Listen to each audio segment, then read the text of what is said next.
All right, you guys, happy Monday. I did indeed over the weekend speak to Jessica Reed Krause, also known as House and Habit, also the RFK files. I am thinking the RFK Jr. and the RFK files may be infinitely more interesting than the JFK files at the moment. Also, is Daily Wire going bankrupt? That was trending over the weekend. I'll give you my take on those internet rumors. Let's jump right back into it. Welcome back to Candace.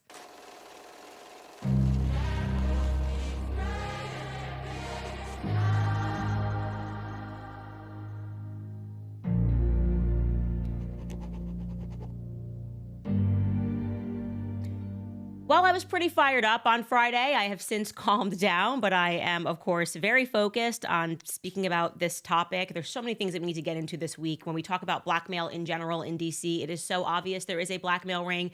It is really just pathetic if any person can't just admit that. And you don't really need to be an expert on blackmail operations to understand that something is going on. A lot of this really is just common sense, right? I'll give you an example of something that should have struck everybody else as odd. Nobody willfully hangs out and works with somebody like Rabbi Shmuley, okay? This guy, literal goblin, Rumpelstiltskin in the flesh, okay? And everyone's watching him. Everyone agrees he's completely crazy. He outwardly, it seems, tries to extort people, tells people that they must donate this much money to his charity. And I don't even know if he's filing the right paperwork for his charity. If you don't do this, then I'm going to smear you as an anti-Semite and a Jew hater. And I'm just giving you just one example because this guy, just to be clear, is going to become a part of RFK Jr.'s campaign. This is Shmuley, how he decided to dress up for Purim last year. Hi, everybody. Purim is a day of celebration. We feel bad for Candace Owens that she lost her job. So I figure, with her image of what Jews are supposed to look like, why not at least validate her? I am dressed up as a Candace Owens Jew. Now, this is not a Christian child, this Jewish child. But if it would be, I got my Christian blood. Spicy, delicious. I got my Jewish nose. I have filth, because Jews are all filth. And more than anything else, what does 80 have? Money! Yeah, we Jews are all about money! Speaking of all about money, here's an interesting story. In case you missed it, Rabbi Shmuley is currently being sued by the Fontainebleau Hotel. It's an incredible story. He was staying at this hotel in the lobby when somebody who is used to his rhetoric online decided to go up to him and to confront him and call him names in the lobby. And then afterwards, for whatever reason, he thought this would be a great opportunity to shake down the Fontainebleau Hotel because nobody should speak to me like that anywhere. According to the Fontainebleau's lawsuit, he insisted that he would only settle if the Fontainebleau paid him $1 million. That's kind of one of the things he loves to ask for to his charitable organization without any transparent explanation as to the use of those funds. He then went on social media, accused them of being Nazi collaborators, called them anti-Semitic. Essentially, I'm going to ruin your hotel reputation if you do not give me this $1 million to my personal charity. And, funny story, it turned out the people who own the Fontainebleau Hotel are in fact Jewish. So they went ahead and decided to sue him. And in that lawsuit, we learn that the rabbi actually had a similar incident at that exact same hotel in 2003. The hotel claimed to the news source, to the local news, that, quote, the rabbi omits that he also demanded personal lifetime access to the swimming pool and the gym at the hotel, the same place he says is unsafe. Ultimately, the defendant accepted a free dinner at the hotel and moved on. And when he was asked about this lawsuit being sued by a prominent Jewish family for trying to smear and libel them and to, according to them at least, shake them down, extort them, he said, quote, that's exactly what Jews have been accused of. It's almost like the lawsuit is from the protocols of the elders of Zion. Yeah, so he's still calling them anti-Semitic. The reason I'm bringing this up is because there is no halfway decent person in the world who thinks I would like to become the president of the United States. In order for me to get there, I think this guy, Rabbi Shmuley, would be well suited to be on my campaign. It's always been very strange that RFK Jr. is always has Rabbi Shmuley in the background, especially given the allegations that were made against him by Michael Jackson. He's a very problematic character.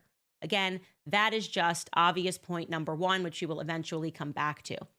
Now, when it comes to RFK Jr. himself, he's actually always been refreshingly honest about his past issues with impulse control. He's been very honest about his past heroin addiction and how his drug addictions led to sexual impulse problems. Again, all things that can be understood. And actually, I think fostering those conversations is really a good thing for America. More broadly speaking, though, when we consider blackmail operations, there is almost always a sexual component. And I'm talking about when we just take a look through American history, especially those of us that have read this book, Chaos, right? We learn a lot about these drug fueled sex parties that were aided by the CIA and their mind control experiments with LSD, which they were distributing freely throughout the 60s. It was a central fixture of the 1960s in general. For those of you who are kind of new to understanding that or hearing that, and you may have grown up thinking, as I did, that the hippies movement, the hippies generation was just totally organic, love, sex, rock and roll, think again, okay? It actually is directly tied to incredibly influential people in history who worshipped a religion called Thelema. Aleister Crowley, who was once dubbed the most wicked man in the world, they very much believed in sort of these hippie communes before they were hippie communes, and they brought in psychiatrists and the elites to have these sex parties which involved these drugs and experimentation. And it gets so crazy. If you guys go back in my catalog, we talk about NASA, their connection. Essentially, just understand that the elites and the government were on board with this, and the population eventually became a victim of what they were on board with, I would say, in the 60s. And this book does a really good job unpacking all of the lies of the Manson murders. He was very connected to the elites. Join my book club if you want to learn more about that. We'll be meeting tomorrow. Anyways, what I want to say, and the reason why I'm bringing that up, is because I do not believe in the Kennedy curse. Everyone talks about the Kennedy curse. Oh, there have been plane crashes, and JFK got shot, and RFK got shot. I don't believe in a curse.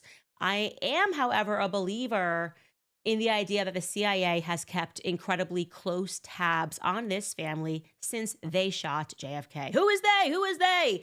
Since they shot JFK. Okay, fun fact learned from this book, which was supposed to be about the Manson murders. This guy was amazing, Tom O'Neill, who went through just so much documentation that was hidden throughout the 60s and how the psychiatrists were involved, as I said, in drugging people, trying to get them to commit crimes, trying to get them to kill people, involving themselves in the sex cults and hypnosis. Well, the official story, which we now know is just simply not true or never thought were true if you were like me, is that Lee Oswald Harvey shot JFK, and then he said he didn't shoot him, but then before, of course, we could hear from Lee Oswald Harvey, there was a guy named Jacob Rubenstein who shot Lee Oswald Harvey, and nobody really knew why he did that, right? The Warren Commission, why did he do that? Well, we learned from this book that he was MK Ultra'd while awaiting trial. Now, in case you don't know what MK Ultra is, it's even with the majority of the documents having been destroyed by the CIA, what was actually left over is so shocking to understand that they were using hypnosis. And what they were trying to do was to see if they could create a truth serum. They were trying to see if they could implant ideas into people's minds as another component of it. And they were also trying to see if they could give people a cocktail of drugs that would just make them go crazy. So they wouldn't even know what they did. So if you were Jacob Rubenstein and you were a part of this assassination squad or a part of the day they're planning to kill him, and you think that you're in the in crowd and then they want to turn on you, they can give you a concoction of drugs and they can make you crazy. You won't remember anything. And a person who was leading those experiments was a psychiatrist named Dr. Jolly West. He was a part of this obsession with trying to see whether or not they could give people mental conditions. And so what he discovers is that Dr. Jolly West paid Jacob Rubenstein a visit in prison before he was due to see the judge. I'm just going to read directly from this book. This is page 343, just this one little paragraph. After John F. Kennedy was assassinated in November of 1963, West psychiatrically examined Jack Ruby, who had murdered Kennedy's assassin, Lee Harvey Oswald, not long before Ruby was due to testify for the Warren Commission. West examined him alone in his jail cell. He emerged to report that Ruby had suffered an acute psychotic break. Sure enough, Ruby's testimony before the commission succeeded only in making him sound unhinged. He could never fully explain why he'd decided to kill Oswald. Fascinating. A cocktail of drugs that can make people crazy. This kind of makes you think about Britney Spears, makes you think about what Kanye was trying to say they tried to do to him when he was put on a Psych 5150 hold. It opens a lot. Let's stay focused on the Kennedys because that's what we're here to talk about. RFK, JFK's brother, certainly had an idea of who may have killed his brother. And I would say he was not accepting the official storyline that it was just Lee Harvey Oswald. He was also at this time amassing a ton of political power. Of course, they were a tremendously powerful political family in politics. He was a senator and he was gaining a lot of steam throughout the Democratic presidential primaries in the summer of 1968. Now, you got to think, if you're the deep state and you have just gone through such great lengths to kill the guy who you didn't want to have in office, the guy who didn't want to have nuke, didn't want to send any weapons over, didn't want the nuclear Dimona reactor in Israel done. You're trying to block AIPAC. You kill this guy to stop all of that. Then all of a sudden, oh my gosh, he's got a brother. And now he's looking like he might become the president. Man, how are you going to stop that, right? I'm just saying how are you going to stop that? Anyways, so he's cooking through these presidential primaries. For those of you that were not alive, like I was not alive during this. And he had just won the states of South Dakota and California. On June 5th, he is addressing his campaign supporters at the Ambassador Hotel in Los Angeles, okay? He concludes his remarks, he exits the stage, and the security begins escorting him through the back kitchen when suddenly, you're not going to believe this, it's so perfect, an anti-Zionist Palestinian walks up and shoots him. And he dies. He's declared dead at the Good Samaritan Hospital the next day, 25 hours later. Perfect. That is, oh my gosh, these Palestinians, you just cannot control them. Except that story doesn't appear to be entirely true either. By the way, not even RFK Jr., we're not in conspiracy land, not even RFK Jr., who visited Saran, the person who they say shot him, the Palestinian who they said shot and killed him in prison, RFK Jr. visited him. He doesn't even believe that story. Okay, this is the Washington Post. Who killed Bobby Kennedy? His son, RFK Jr., doesn't believe that it was Saran. You would have thought, by the way, that we would have all heard about this back in 2016. But we didn't, or at least I didn't, unless maybe I was under a rock. But even the people who were present when he was shot testified that Saran didn't kill him, but rather someone from behind RFK shot and killed him. Okay, take this guy, Paul Schrade, for example. This is a picture of Paul Schrade in 2016. Paul Schrade, at the age of 91 years old, appeared at Saran's parole hearing. Schrade was also shot at the Ambassador Hotel in Los Angeles. He was there in the back. He got shot by Saran. And yet here he is appearing for him to be released on parole. And he apologized for missing Saran's 14 previous parole hearings. He told Saran at that time, quote, "I should have been here long ago, and that's why I feel guilty for not being here to help you and to help me." After the hearing, while Saran was being taken away, Schrade shouted, "Saran, I am so sorry this is happening to you. It is my fault." I'm sorry, what? You're saying sorry to the guy who shot you and the guy who shot RFK dead? Well, that's not the whole truth. What happened is not the whole truth. Well, at least what was presented to the public was not, if you believe Paul. And here is what he told the parole officers. I'm going to read you his remarks, which, as I said, you would have thought with the mainstream media these would have gone viral, but I guess they were busy doing other stuff. Now I'm going to skim through this, but we'll start with how he addresses them. He says, "I am Paul Schrade of Los Angeles. I am 91 years old, and back when I was 43, I was among 6 persons shot at the old Ambassador Hotel in Los Angeles at just after midnight on June 5th, 1968. I was shot along with Senator Robert F. Kennedy, who had just won California's Democratic primary election for the presidency of the United States. 5 of us survived our wounds, and as history knows, Senator Kennedy was fatally wounded. Sirhan Bishara Sirhan was originally scheduled for release in 1984, but after intense political pressure, his parole date was rescinded, and he has since been denied 14 times.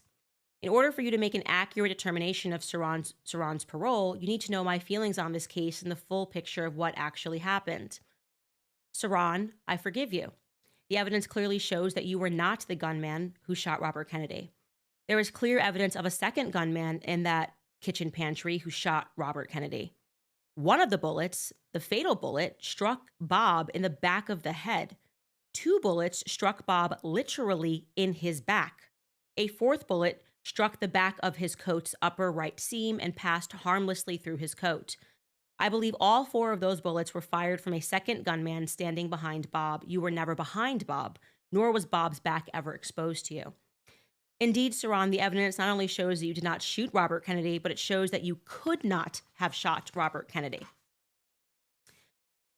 Several days ago, I made sure that several documents were submitted to this board for you to review. If you have not done so as yet, I would ask you to please review them very carefully during your deliberation. I will be glad to resubmit these documents to you here today.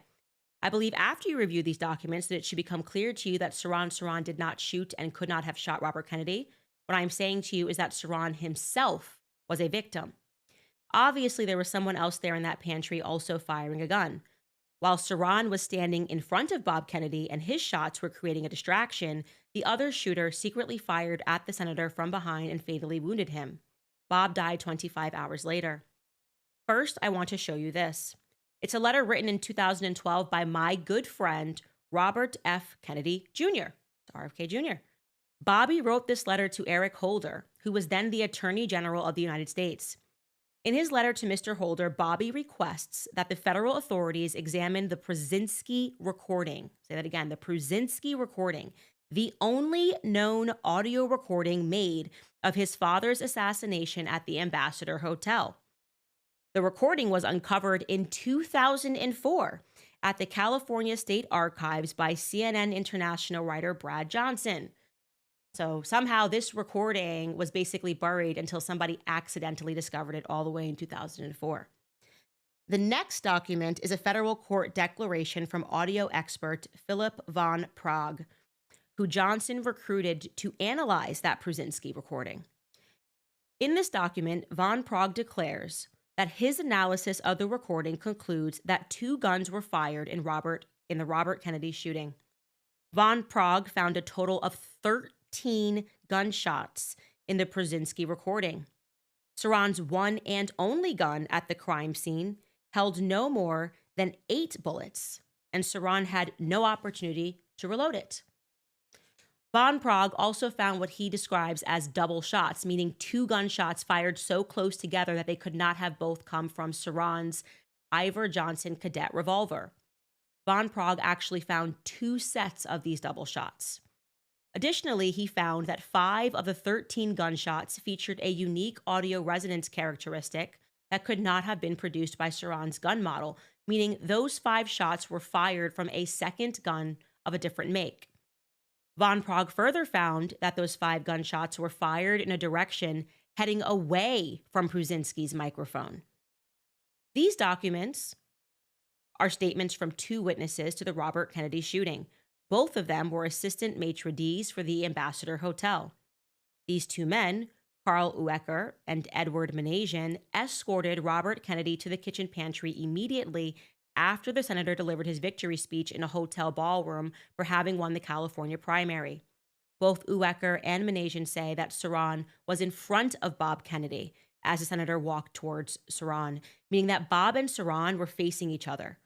Both witnesses say Sirhan was still in front of Bob as Sirhan fired his gun, and both say that after Sirhan fired his first 2 shots, Uecker quickly pushed Sirhan against a steam table, placing Sirhan in a headlock while grabbing a hold of Sirhan's firing arm, forcing the tip of Sirhan's gun to point away from where Bob Kennedy was and causing Saran to fire blindly his remaining 6 bullets. In other words, Saran only had full control of his gun at the beginning when he fired his first 2 shots, one of which hit me. This document is the official Robert Kennedy autopsy report summary. It shows that all bullets directed at Senator Kennedy were fired from behind him at point blank range. As the autopsy states, and as these drawings show, the bullets traveled from the back to the front at steep upward trajectories. 1 bullet struck Senator Kennedy at the back of the head, 2 bullets at the right rear armpit, and a 4th bullet at the right rear shoulder of his jacket, which passed harmlessly through his jacket. Again, Saran's bullets could not have struck the back of Bob Kennedy's head or the back of his body or the back of his jacket's right shoulder. These are documents from the LAPD, the Los Angeles Police Department, that reveal the LAPD misconduct in the police investigation of the Robert Kennedy murder. They detail evidence that was destroyed while Saran's appeal was still pending, as well as a photograph that was acknowledged by the LAPD to be effective rebuttal but was withheld from the defense team. Indeed, the LAPD and the LA County District Attorney knew 2 hours after the shooting of Senator Kennedy that he was shot by a second gunman, and they had conclusive evidence that Saran could not and did not do it. The official records show the prosecution at Saran's trial never had one witness. They had no physical nor ballistic evidence to prove that Saran shot Bob Kennedy. Evidence locked up for 20 years shows that the LAPD destroyed physical evidence and hid ballistic evidence exonerating Saran, and covered up conclusive evidence that a second gunman fatally wounded Robert Kennedy. This document is a memo written by criminologist Larry Baguette, who investigated the Robert Kennedy shooting for the LAPD. The Baguette memo states that the bullets that hit Senator Kennedy and William Weasel, another shooting victim in the pantry, were not fired from the same gun. The memo also states the bullet that traveled upward through Bob Kennedy's body and into his neck was not fired from Saran's revolver. Such a finding would be proof that Saran did not shoot Robert Kennedy. He goes on and he wraps it up by saying, again, Saran was not originally scheduled for release in 1984, but after intense political pressure, his parole date was rescinded and he has since been denied 14 times. Again, gentlemen, I believe you should grant Saran parole. And I ask you to do that today in the name of Robert F. Kennedy and in the name of justice. Thank you. That concludes my remarks. Now, for those of us who are a part of the book club and those of us who have read Chaos, to hear him speak about the corruption of the LAPD, and we have understood that the CIA was involved with the LAPD just by understanding how much the public was lied to about the Manson murders, and knowing that all this was happening at the same time. This book, Charles Manson, the CIA, and the Secret History of the 60s, it's insane because all of these pieces are just starting to come together. And then it makes you wonder who would have, if this man is to be believed, and it's very difficult to believe that a 91-year-old would make all of this up. Why? What would be his reason? He was literally shot by Saran and is taking a stand and saying that this is ridiculous and that this has become political and that there was corruption and that actually this guy was just supposed to be the person who was blamed. Very similar to what we are learning about the JFK shooting. You get one guy who you're supposed to put the blame on, and how did that guy get crazy? Oh, I'm going to guess he was probably MK Ultra, Saran. But how perfect the story. Anti-Zionist Palestinian kills a beloved Kennedy. Kennedy curse, guys? Nah, I'm thinking more like Operation Every Kennedy. Operation keep tabs on every member of this important political family always and forever. And one way to do that, if you wanted to keep tabs on every member of this family, would be to render them impotent with drug addiction, sex addictions, fueling their addictions and keeping tabs on them, learning what they're doing while they're high, right? Again, I am pulling this from everything I have learned about the 60s, everything that I have learned while looking at all of these case files pertaining to the Kennedys. And curiously enough, you're not going to believe this, right? Did you know that RFK Jr., yeah, that RFK Jr., the one running HHS, shortly after his father was murdered in 1968, while the MK Ultra program was in full swing, offering LSD and trying to control people's minds and getting them to do things and commit crimes and sexual acts. Well, he very shortly after his father's funeral got offered LSD from strangers. I'm not kidding. He went onto Sean Ryan's show and he spoke to him about that moment. Take a listen to RFK Jr. speaking about that. When I was 15 years old, I never even drank coffee. And I went to that summer, the summer after my dad died, I went to a party for an elder brother of a friend of mine.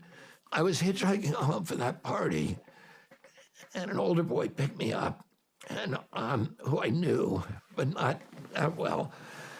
And he offered me some LSD. And I had never taken any kind of drug before. I had a trip that was probably 10 hours, and I had a great time. And I ended up going into town and, just having a great time. But by the morning time, I was crashing. I was walking home and getting darker and darker, 3 miles from town back to my house. And just before I got to my house, I saw some older boys in the woods. I went in there to see what they were doing, and I told them I was crashing on the acid. And they said, here, try some of this. And I had been telling myself, I'm never going to do this again, right? Mm-hmm. And they said, try some of this. And it was crystal meth. And I took a snort of it, and I felt great. And that incident was the template for my addiction over the next 14 years. I would love to know who exactly those families were, who exactly those boys were, who were plying him with drugs. It would just be interesting to know those facts. Anyways, as I told you on Friday, there have been some extraordinary rumors that have been circulating about RFK Jr., and I did not say this because I don't want RFK Jr. to be successful in his role. Of course, I do. I am the queen of being anti-vax. I obviously have created an entire series, and I've been very clear about the fact that if it was not for his catalog of work, I could not have created my catalog of work. And so he has contributed something for which I believe the entire world owes him tremendous gratitude. But I have never been under any illusions that RFK Jr. was not in some capacity being controlled. That has never, as soon as I saw him with Rabbi Shmuley and he couldn't explain why that was, and as soon as I was watching his interviews with Dave Smith and he couldn't explain why he couldn't lodge even one critique of Israel, I got very suspicious. Without getting into the gossip elements of what I have learned, what I would kind of instead do is rely on the obvious understanding that he still appears to have issues with impulse control. I think that's a fair assessment, right? That is best evidenced by the fact that despite running for president of the United States and knowing that he would be under intense scrutiny, that all eyes would be on him, he still engaged in a rather high-risk behavior when he decided to start a sexting relationship with a mainstream media journalist, Olivia Nuzzi, who was adversarial to him. Okay, that right there, forgetting who said what, that right there tells you that he is not fully able to control himself. And people who cannot control themselves will find themselves being controlled. Without getting into further details at this moment about what I know and what I have been told, I can tell you that one name that kept coming up is Amaryllis Fox. Now, I've never heard of Amaryllis Fox. I'll tell you a little bit about her. She's actually quite extraordinary what she's accomplished in her life. She's a former CIA officer, born Amaryllis Thornburg. She attracted the CIA's attention when she was really young while she was pursuing her master's degree. When, after the September 11th attacks, she created an algorithm to identify local terrorist safe havens. And I'm just going to read you a couple of more high points from her teenage years, okay? At the age of 18, this is from her Wikipedia, in 1999, at the age of 18, she secretly recorded an interview for the BBC with the Burmese leader, Aung San Suu, then under house arrest. And in order to arrange the meeting, Fox worked with a local dissident journalist, okay? We're talking, this is crazy for an 18-year-old, with whom she was communicating with via taped messages that were inside the water tank of a toilet at a cafe in Rangoon. Her intent in going overseas in that trip had been to make a secret recording of a planned pro-democracy protest that was supposed to take place on September 9th. Yeah, pro-democracy protest, the CIA, an 18-year-old. It's giving color revolution, okay? Her Wikipedia goes on to say that Fox became one of the CIA's youngest female officers at age 22, assigned to quote unquote non-official cover, which entailed her living abroad with fake identities and no diplomatic protection. She has said she assumed the cover of an art dealer and focused on preventing terror organizations from acquiring, you guessed it, weapons of mass destruction. Every time, weapons of mass destruction. She ended up marrying another fellow agent named Dean Fox. That's how her name became Agent Fox, who she met while she was undercover in Shanghai. So she had been all over the world undercover, which I always think about, what does that do to your brain when you lie for a living? You lie about who you are for a living. You pretend to be someone that you're not. Anyways, her and Dean Fox eventually got divorced. And then you're never going to guess what happened in her life. After 8 years at the agency, she left the CIA in 2010, which I always wonder, do you ever just leave the CIA? Is that actually a thing? Can you really get another job after? Do they just let you go in the CIA? What happens to a person when they leave the CIA? Anyways, I'll tell you what happened to her. Then she went to a Burning Man festival. I know what you're thinking. You're like, whoa, you mean like the Burning Man festival, middle of the desert, a bunch of kids high on LSD, tons of love drugs, connecting with one another. Yeah, she went to a Burning Man festival. And a mutual friend of hers introduced her to RFK Jr.'s son, RFK the third. Yeah. And they just fell in love, which many people do at the Burning Man festival, I would imagine. It's all about love, and it's community. It's like hippie community, I would say. And they got married in Cape Cod in 2018. And by 2023, she was working for RFK Jr.'s, her father-in-law's presidential campaign. Beautiful stuff, guys. That's it. I just wanted to tell you a beautiful, beautiful love story. Just love that so much. Anyway, she's obviously very smart and capable. I just think it's kind of weird that she would let a guy like Rabbi Shmuley near her father-in-law, right? I mean, all that CIA experience and nothing seemed off to her about that connection, that friendship. Anyways, you guys know me. I am just asking questions. I don't know why. I'm just always just asking questions, and we will continue this. I just think it would be more fun to continue it with Ian Carroll, and I'm trying to make that happen, and we can kind of tell you guys what are the rumors that are circulating. And again, I want to inform you guys, this is not because anybody has any ill will towards RFK. Like I said, we were both massively supportive of everything that he is doing and would like to keep him focused on what he should be doing, which is actually going after health issues and our children, not declaring pandemics and epidemics over racism and anti-Semitism. That's just not what he's in there for. And it's problematic. And we have to be serious if we want to take back our country, of confronting the initial takeover of our country, which I believe happened on the day that JFK was shot.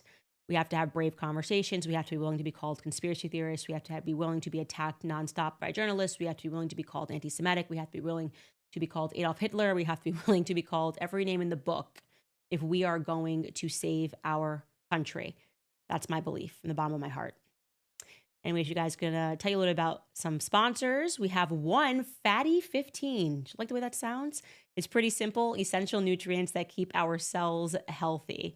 And it's these essential nutrients that keep us healthy. Studies show that C15 is one of them, and it works by strengthening our cells, improving our mitochondrial functions, and protecting us against damaging free radicals. The result, better long-term metabolic liver and heart health. Fatty 15 is a science-backed, award-winning, and pure C15 supplement. By replenishing our cells with that essential C15 zero nutrient, Fatty 15 effectively repairs our cells and restores our long-term health. Fatty 15 has 3 times more cellular benefits than omega-3 or fish oil. This functionality leads to a myriad of exciting benefits now and as we get older, namely improved metabolic, liver, and heart health, smoother functioning joints, deeper sleep, and healthier hair, skin, and nails.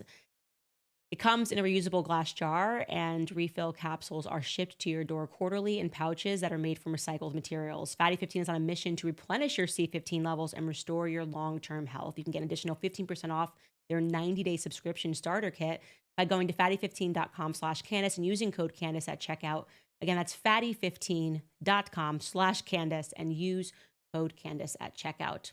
Also reminding you guys about Pure Talk, because if there are two things in life that are certain, it's death and taxes. Well, now there is a third certainty, and that is that if you are with Verizon, AT&T, or T-Mobile, you could be saving a fortune every month by switching to Pure Talk. Pure Talk, which is my cell phone company, is cutting the fat from the wireless industry. For just $25 a month, you can get unlimited talk, text, and 5 gigs of data on America's most dependable 5G network. The average family of 4 saves over $1,000 a year when they switch to Pure Talk. That is real money back in your pocket. And with Pure Talk's US customer service team, you can switch hassle-free in as little as 10 minutes. You can even keep your phone and your phone number right now. Just go to puretalk.com/Owens to make the switch, and you'll save an additional 50% off your first month. Again, that is puretalk.com/Owens to start saving today. Pure Talk, wireless by Americans for Americans. All right, guys. Now I can't wait to get into your comments about all of that. How many of you guys knew about that? I have no idea how in 2016 the media did not cover that sensational testimony, but that's what we're here for. That's what the independent media is here for. Speaking of the independent media, House and Habit, Jessica Reed Krause dropped a Substack. You guys were all pinging me. Have you seen this? You didn't see me all weekend because I turn my phone off on Friday nights and I keep it off all day Saturday. And on Sundays, I give the day to the Lord. And we actually had a cardinal elect in town. And all of those things are infinitely more important than online drama that was getting weird. It was just getting very, very weird. Anyways, to briefly recap to you, House and Habit is what she goes by. Her name is Jessica Reed Krause. Obviously, she has a newsletter that was, I would say, very popular, obviously new to the Maha movement. And she initially dropped the newsletter in which she name-checked me, Tucker Carlson, Megyn Kelly, kind of said everyone was kind of biting her style, that Tucker may have been funded by Iran, and that I was floundering. I responded to that newsletter totally fairly, did not say anything personal about her attacker. And then she got very personal very quickly with me. I took it in light spirits. She called me a mean girl for responding to that newsletter, an anti-Semite, plus that I was blocked by Trump, which we still have not seen evidence for. She also made fun of my wedding and then accused me of being a secret pretty princess or something like that. Said I had some secret wealth, which still also has not emerged. And I'm deeply upset about that. Anyways, the next day, I assumed she's had a couple of glasses of wine and was going to wake up in the morning and be like, okay, that was dumb. But she went very gloves off very quickly and began going after her former best friend, Denise. I think thinking that Denise had said something to me about her personally. She absolutely and categorically did not. But she went on to her Substack and called Denise a bad mom, an alcoholic, and nobody really understood why Denise was being attacked or why they were being told about Denise's personal life and relationships and her children. And what I can say right away is that when these things happen, it is best to log off, right? People never want to do that. They always think they can out-tweet or out-share and change people's minds. You just somehow get through it by trying to change the narrative 1,000 times. And that is 99% of the time wrong. 99.9% of the time, I would say wrong. And so Jessica did that, I guess, through the weekend, and then it culminated into her dropping another Substack. And I can tell you right off the bat that it is not being received well, and it is causing even more people to unsubscribe, people that were waiting for her to kind of just do a mea culpa and say, I'm really sorry. And that's not exactly what they got. I can kind of read you some of these responses. This person wrote, my take on House and Habits Substack from today. As Jessica Reed Krause addresses in her Substack the drama unfolding from this last week, I'm sorry to say I'm not comfortable with any of it. I'm one of those people that didn't unfollow her or take a reactive dig at her, regardless of how disturbing and belligerent I found her private texts to be that were being publicly circulated online in everyone's IG stories. I even went out on a limb offering her some encouraging advice in the DMs, to which she responded with an emoji, so I know she at least read it. Generally speaking, I'm rarely preemptive in response, even if I start formulating a solid opinion early on, something breaking. Why? Because I've learned that there's always 3 sides to any story, sometimes more, and not everything is as it seems at face value. The parts I am genuinely uncomfortable with in her Substack response article is one, she still didn't issue an apology for the persons that she insulted. the ones that were her best friends. Two, she went forward with some clever wording, taking yet another dig, categorically a passive aggressive one, at Candace Owens. And three, she didn't quite understand what everyone's issue was with her behavior, chalking it up to the fact that people, mainly women, are ready to tear other women down as they get bigger and more successful. No, my dear, you are absolutely wrong. People lost their trust in you based on information and your actions. That's the bottom line. In fact, we don't even trust that you wrote your Substack reply entirely, independently, at this point, and for good reason. And that's what it all boils down to. In this age of truth pursuit that we are all in, there's little room for reconciling BS if you value honesty. Sure, there's always a lesson to learn in these situations, Jessica, but it's not a lesson that you're going to learn that we now have to bring ourselves to move on from. It's a lesson that you'll hopefully learn from, but also learn to live with. The grace you are seeking, you have to earn it back, and it may take a long time, if ever. I thought that was really well said. And so basically in the Substack, which we can pull up, Skylar, if you want to, it was, just not, like I said, the apology that we were looking for. She kind of did say that she felt that moms were trying to take her down, which is just, I think, so ridiculous. And this has gotten so far away from just people being able to respond to criticism that you levy in any of your pieces. She does take another dig at me. She refers to me as someone who just talks in front of a camera, which is fine. I don't care. That is like I can take a light little bump there. That's totally fine. And then she does seem to still go after Denise while still protecting Olivia, which people found to be very strange. Olivia Nuzzi, I just don't know why she's so inclined to protect her and not to protect her friend of 14 years. She said, my piece was not a hit job on anyone. I didn't attack Candace Owens, Tucker Carlson, or Ian Carroll. I simply shared my perspective. That just seems very not true. I don't think suggesting that Tucker is an Iran propagandist can register as anything other than an attack. And she also copped to the fact that she didn't vote in the last election, which people found to be extremely problematic as someone who's engaged in politics. And I think that this just kind of wasn't what she should have done at all. And what I can tell you is that I did have a conversation with her because I don't hate her. Obviously, I just don't hate people. I don't like people who plot against my life. And it was very similar to what the Substack was. I gave her free advice. I said, log off the internet. I think you are now gaslighting your readers. They obviously understand what happened here. They don't understand why you are defending Olivia Nuzzi while casting shade on your friend of 14 years. I explained to her that, she has said a lot of things behind the scenes that everybody is hearing. Spoke about the RFK Jr. thing. And I told her that sometimes it is best to focus on your personal life and things that are of true value, and how she came across in those posts when she was talking about her access to the White House, which she's still in that Substack kind of said, Trump doesn't care about this. Somebody told me he doesn't care about this, which I don't think was the right tone to hit. What I can tell you is that I did find even more information about how this hit piece came together. And it is shocking that it truly is a case. If you read the text messages between these women about me, it was like reading text messages, or like I logged on to AIM Messenger when I was 12 years old and was reading away messages. It's just remarkably petty and just not something that I was interested in at all. Making fun of me in the way I speak on Theo Vaughn, making fun of me in general. Like, it's just very strange.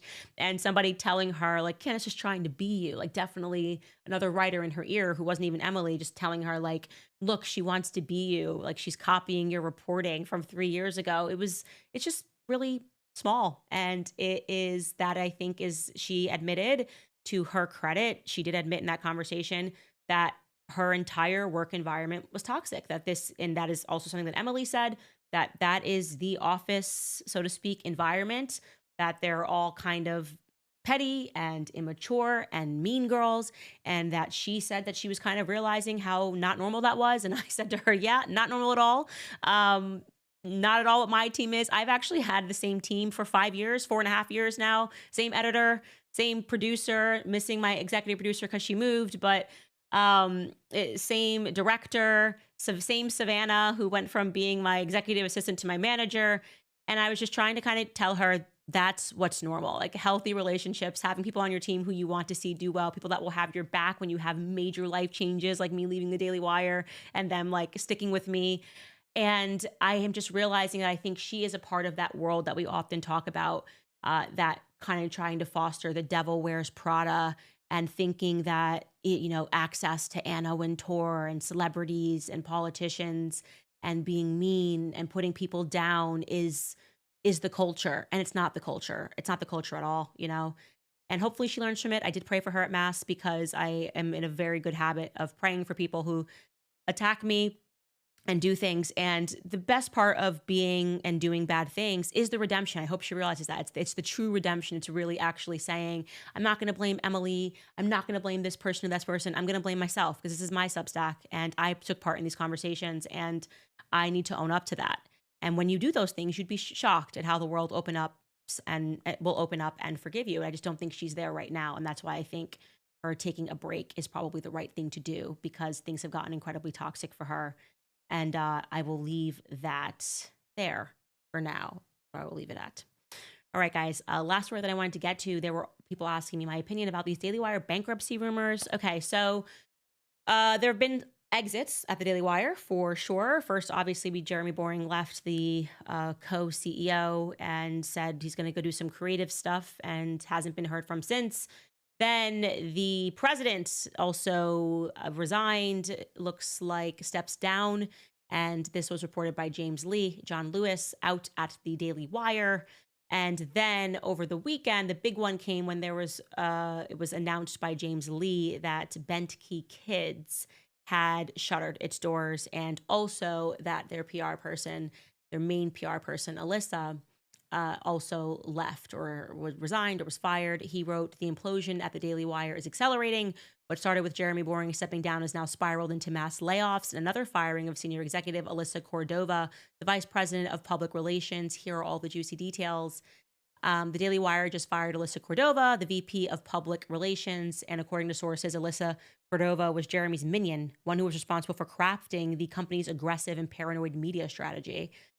Cordova allegedly stalked former employees online, kept folders of clipped videos of their enemies, helped wage internal vendettas under the guise of PR.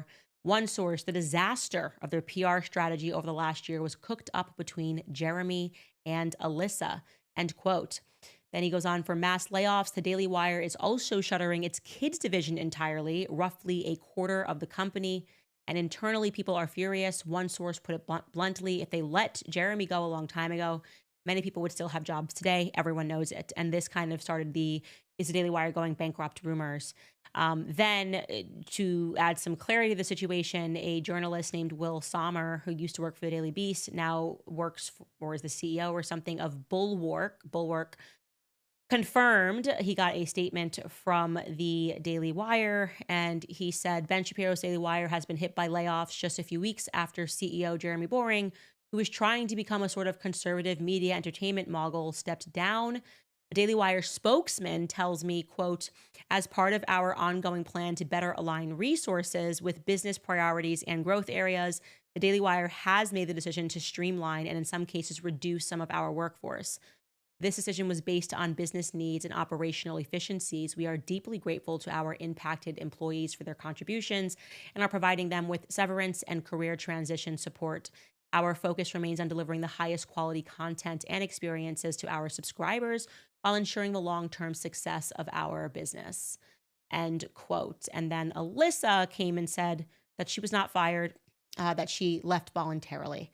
Oh, wow, this blew up. However, it's fake news. I resigned last Thursday voluntarily, but not with the drama that you've been led to believe. I love the Daily Wire, Jeremy, Ben, and Caleb, and will still be working with the company as a consultant. The 4 years I spent at DW were some of the most rewarding of my life. I am and will remain a fan and supporter and know they will keep doing great things. You dorks need to stop watching so many TikTok conspiracies. I was actually triggered when I saw that because like the one person that I can take it to the bank is a terrible human being is Alyssa Cordova. And I mean, the stories, and I responded and I was like, okay, like, no, they made a fantastic decision. Whether she resigned, was fired, this person, it is fantastic that she is no longer there. And the way that I am reading the situation, listen, you can cheer all you want at like the Benke Kids Division closing, but I think a lot of times when you think of companies, you think of individuals and how you feel about them. There are the workers at the Daily Wire are people just like you and me who probably were huge Candace Owens fans, who probably even listen. They probably are listening to the Candace Owens podcast right now. And it sucks when there is a company image, maybe one that was spun by Jeremy Boring, that leads to people celebrating them being without jobs. So just remember that when if you're applauding that there are real people that worked in that division. I don't think the bankruptcy rumors are true. I don't think that that would have been, if they were under any financial pressure, they would have restructured and they would have cut the fat. And I think that it's much more likely a restructuring. And that, by the way, is the right thing to do. You don't want to go bankrupt. So you get people in and you restructure and you get rid of things that aren't working and you get rid of personnel that are not working. And Alyssa Cordova is I mean, a special human being. And I say this, and like I said on Twitter, I said, you will be hard pressed to find a current person at the Daily Wire or a former person at the Daily Wire who will come out and say that she was well loved. I find her to be remarkably toxic, and I feel amazing that I can say that because she's no longer personnel at the Daily Wire. And so I think these moves are good. I think it is probably like a dark cloud being lifted. You know, a company it just can't survive if there are people who are working against the company within it. And I would say that Alyssa, good riddance. Please, if you're thinking about hiring her, please call me and allow me to give you the ultimate recommendation on the things that she has done to people. And I say this because you guys know how I am when people mess with my family, and I consider her someone who personally messed with my personal relationships. So I'm just going to leave it at that. I think it's likely a restructuring, and that is all I'm going to say about that topic before I get to all of your comments. I remind you about 7 Weeks Coffee. 7 Weeks Coffee is America's pro-life coffee company. They're on a mission to fund the pro-life movement, one cup of coffee at a time. They're called 7 Weeks because at 7 weeks, a baby is the size of a coffee bean, and it's the same time a heartbeat is clearly detected on an ultrasound. That's why they donate 10% of every sale to support pregnancy care centers across the country. They've raised over $800,000 for these centers, and they've saved thousands of lives. And I can tell you the coffee is fantastic. It's mold-free, pesticide-free, shade-grown, low acid, and organically farmed. So it checks all of the boxes. And right now, when you subscribe to 7 Weeks Coffee, you'll receive a free limited edition Lent tote designed to be a daily reminder to pray, fast, and drink 7 Weeks Coffee during this Lenten season. So go to 7weekscoffee.com and save 15% forever when you subscribe. Plus, exclusively for my listeners, use code Candace for an extra 10% off your first order. That's a 25% total savings on your first order, plus your free gift. So visit 7weekscoffee.com and use promo code Candace. And of course, I don't know your exact financial situation, but if you are like thousands of homeowners that American Financing speaks to every month, then you might be struggling to keep up, barely making ends meet, drowning in high interest debt, and it is completely not your fault because life did in fact get more expensive. Inflation hit America hard. If you're still carrying credit card balances with 20% plus interest rates while your mortgage is sitting untouched, then you are ignoring the one thing that could turn it all around, which is your home. And this is where American Financing can help. Would you trade 10 minutes of your time for a shot at saving an average of $800 every single month? Because that is exactly what homeowners are doing when they call American Financing. A simple, no obligation call could change everything. They have a team of salary-based mortgage consultants, so there isn't any incentive to put you into a loan that does not make any sense for you. And there are no upfront fees to find out how much you could be saving. So don't wait. Talk to American Financing today and start feeling that relief. Call 800-795-1210. That's 800-795-1210, or visit americanfinancing.net/Owens. That's americanfinancing.net/Owens. Okay, let's see what you guys are thinking. Bum, bum, bum, bum, bum, bum, bum. Getting into the comment section. We have Beefy Bitcoin. It says, the amount of your neck that you stick out to show us the truth is astonishing. I pray for you at least 3 to 4 times a week when I remember. You will probably never get the credit you deserve because you go against the machine, but tens of thousands of Americans do know. You know what? I'm not in it for credit. I really am not. I think about the fact that I will be gone from this world and my children will inherit my cowardice if it's cowardice, or my strength if it's strength. And I really do believe that we have been on the brink of a global awakening, and it's individuals, it's people that are independent minded, people that can't be bought by corporations that are helping to catalyze that. And I learned so much from you guys. And like I tell you guys, I am also stubborn like my granddaddy, so blame him. Inspector writes, super mob by Gus Russo explains the blending of the Italian and Jewish mafia and the early infiltration of government. I did know about that. I actually did read about that. They like collaborate with each other in New York and then out in LA. And by the way, the Kennedys, Joe Kennedy, we'll get to that in Hollywood Babylon, the second book that we're reading in the book club. Book club meets tomorrow, by the way, because I was sick last week. But yeah, they were involved in some stuff. You got to get into learning how Hollywood was established. Amir, hello, Amir. My sister loves you. Both of my sisters love you. They watch your content. He writes, Candace is the big sister that we've always wanted. Thank you so much. You're so sweet. And thanks for always having my back. I see you talking about me and tagging me and stuff. Midrunner says we need a collab show, Candace and Ian Carroll and James Lee called Receipts. That would be so fun. I've actually never met Ian Carroll. I learned about him because he knew more about my life than I did at a certain point, which is kind of amazing. These two, James Lee and Ian Carroll, definitely have sources, and I don't know how, but they, even if they get it wrong, they correct it. And I just love independent journalism, so I'm a fan. Misty writes, Burning Man used to be the artsy New Agers. Now it's become a disgusting drug-fueled hedonistic orgy. Yes. I used to live in Reno. The festival brought in the insane. Yep, absolutely. It's all about orgies, drugs. I would imagine there's some cameras there because it's a lot of rich kids that go to that festival and do that kind of stuff. Bitsy Figurino writes, stay strong, Candace, and keep spreading Christ's truth. Christ is king. Yes, I actually just saw right before I went live that Rabbi Shmuley's daughter did a whole thing about like Catholics being problematic. And you guessed it, anti-Semitic. I'm like, I would maybe stay away from the Catholics. I feel like we're like super gang this year, and it's on the rise and it's Lent season. So your attacks, they can't enter. I'm sorry, sweetheart. You shall not pass. Lelia Restivo writes, it's my birthday. 1989 was a great year, and I'm excited to add Make Him a Sandwich to my Candace library. I've collected all of Candace's recommendations, which keep me inspired. Christ is king. Oh, amazing. Happy birthday. 1989, I guess, is your birthday, which means we have very close birthdays. My birthday is next month or tomorrow. Tomorrow is April. Today's April. Tomorrow's April, yeah. April. My birthday's in April, so I'm just behind you. Adele writes, you have the entire Arab world behind you, Candace. Thank you. Thank you. The world is learning, which is amazing because I've never been, I literally have never been to the Arab world, and I need to make a trip out there because I just feel like I know nothing but what I've learned in school. And like I've said, I've fully admitted to the fact that I was, what do you call it, Islamophobic for sure, without question, for a long time in my life. Now I just hate liars. Doesn't matter. And it turns out that they come in all shapes and races and from all different countries. And they're failing a lot this year. Snack writes, can we get a prayer at the end of the show, please? I'm not going to pray. I want you guys to pray for me at the end of the show. Please, at the end of every show. Yeah, I always say it is just the prayers that are keeping me safe. And people always ask what they can do. Like, obviously, you can support the show. Obviously, you can go on our website, buy a cap, do whatever, and all that stuff works. But the most important thing that you can do is just pray.